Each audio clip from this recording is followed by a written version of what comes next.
आज से 1400 साल पहले इस दुनिया में हज़रत मूसा से लेकर हज़रत ईसा तक जितने भी अंबिया इकराम इस दुनिया में आए थे, सब ने एक नबी और उसके अहले बैत की शान बयान की। आखिर वो नबी कौन था?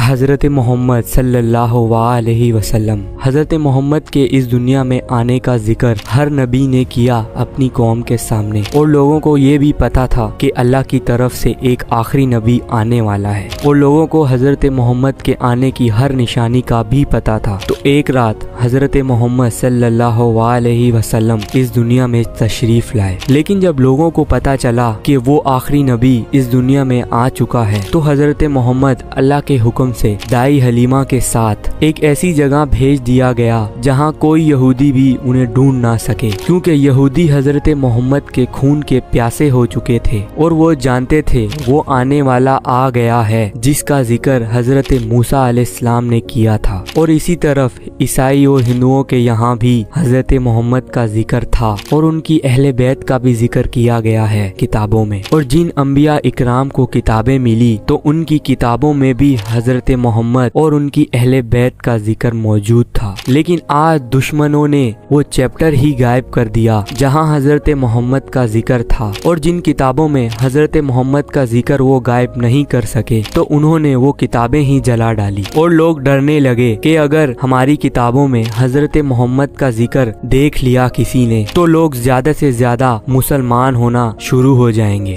और यहाँ हिंदू भी कुछ कहते हैं हजरत मोहम्मद और उसकी अहले बैत के बारे में। तो चलो इस पर नजर डालते हैं। आप सबको ये तो पता होगा इस दुनिया में जितने भी मजहब हैं, इन सब से पुराना मजहब हिंदू मजहब है। और हिंदुओं का कहना है एक जंग के टाइम श्री कृष्ण ने अल्लाह से दुआ की थी और उस दुआ में उन्होंने एक बंदे को यानी एला को 3 बार पुकारा था मदद के लिए। लेकिन आखिर वो एला कौन था और वो जिसको मदद के लिए पुकार रहे थे, और उसके बारे में ये भी कह रहे थे इस दुनिया में सबसे बड़ी इबादतगार जगहों पर और काले पत्थर के सामने उसकी विलादत होगी। लेकिन आखिर वो इबादतगार जगह और वो काला पत्थर कहाँ है? और कृष्ण ने जिसका वास्ता दिया अल्लाह के महबूब और उसके महबूब का, और फिर उन्होंने अपनी दुआ के आखिर में 3 बार एक एला को पुकारा, और वो भी बहुत शिद्दत से। आज से हजारों साल पहले की बात है। बरानी जबान में जो किताबें लिखी गई थी उनमें ये अल्फाज एला या एलिया या एली वो हस्तियों को कहते थे जो आखिरी जमाने में ज़ुहूर करेंगी। और पुराने जमाने की बाइबल में भी ये अल्फाज बार बार दिखने को मिलते थे।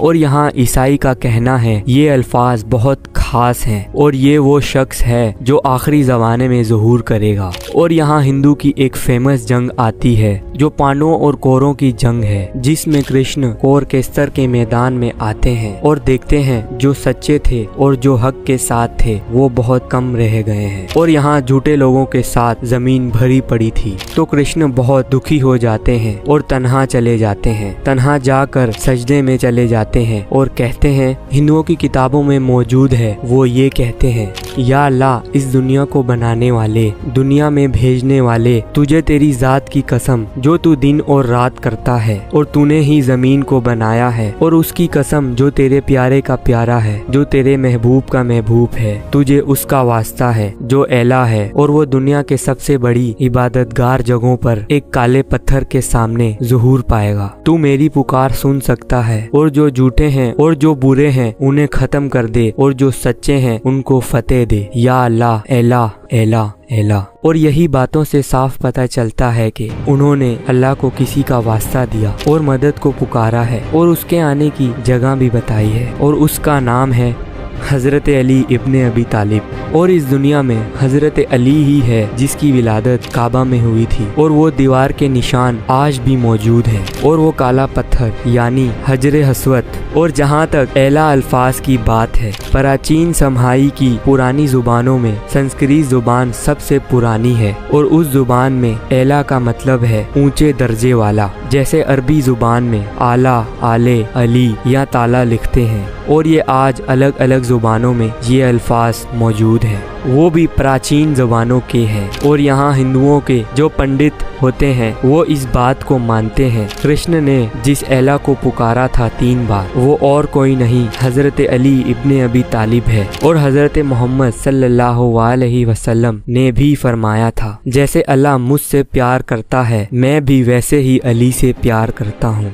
अली और मैं एक ही नूर से बने हैं और जिसने अली से प्यार किया उसने मुझसे प्यार किया। जो अली का दुश्मन वो मेरा दुश्मन और जो मेरा दुश्मन वो अल्लाह का दुश्मन। और इसी वजह से हजरत अली को मदद के लिए बहुत शिद्दत से पुकारा जाता है। और यहाँ हजरत मोहम्मद की हदीस आती है, ए अली यहाँ किसी ने भी नहीं पहचाना खुदा को सिवाय तेरे और मेरे, और आज तक मुझे भी कोई नहीं पहचान पाया सिवाय खुदा के और तेरे, और तुम्हें भी कोई नहीं पहचान पाया सिवाय मेरे और खुदा के। और यहाँ अल्लाह ने हर नबी के साथ एक उसका मददगार भेजा था इस दुनिया में, और इस दुनिया में मेरा मददगार अली तुम हो, और इस दुनिया में मेरा भाई है अली। और कृष्ण जिसको पुकार रहे थे वो और कोई नहीं हजरत अली इब्ने अबी तालिब था। और हजरत मोहम्मद ने ये भी फरमाया कि अगर लोग अली से प्यार करते तो आज खुदा दोज़ख को पैदा ही नहीं करता। हजरत मोहम्मद कहते हैं मेरे पास आने से पहले अली से होकर आना, मैं इल्म का शहर हूँ तो अली उसका दरवाजा है। लेकिन आज भी लोग अपने नबी की हदीस को नहीं मानते और ऐसे रिएक्ट करते हैं जैसे कि उन्हें पता ही नहीं।